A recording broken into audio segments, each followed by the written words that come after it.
Assalomu alaykum barchaga hurmatli kuzatuvchilar. Navbatdagi dastlabki jarayonlarni amalga oshirmoqdamiz mana. Bu kotyollarimiz 50 kilovatli utilgan kotyollar bo'ldi. Bir qator tushuntirib beramiz bu kotyollarimizni. Kotyollarimizning zapravka joylarini 70-80 kilo atrofida ko'mir sig'adi. Mana 70-80 kilo atrofida bemalol ko'mirning yirigini, ko'mirning meydasiga bariga ishlaydi. Komplektida ventilatorlar, datchiklar, agrujnoy termostatlar bo'ldi. Bu kotyollarimizning sirtqi taraflarini bemalol ushlab turaverasiz. Nimaga deganda kotyollarimiz utibna qilindi. Hamma joy ichi tash to'rtlik serdan bo'ldi.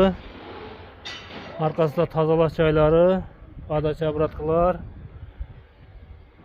Kotyollarimizning qiziq joyi davlat xaridlari orqali 22-sonli maktabga beramiz buni. Ammo Teplo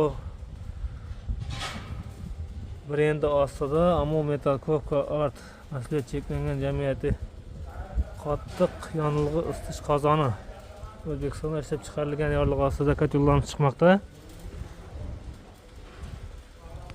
Telefon raqamlarimizni qoldiramiz. Maktab direktorlar, maktab o'qituvchilar bo'lsa qiziqsangiz telefon qilasizlar.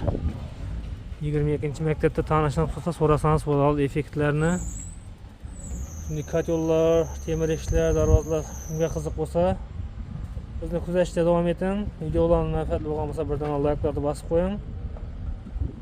Tanishib eshitsangiz kotyol so'rab bo'lgan bo'lsa shu videolarni jo'natib qo'ysangiz bo'ladi. Bizni yo'qotib qo'ymaslik uchun sahifamizga obuna bo'lib qo'ying.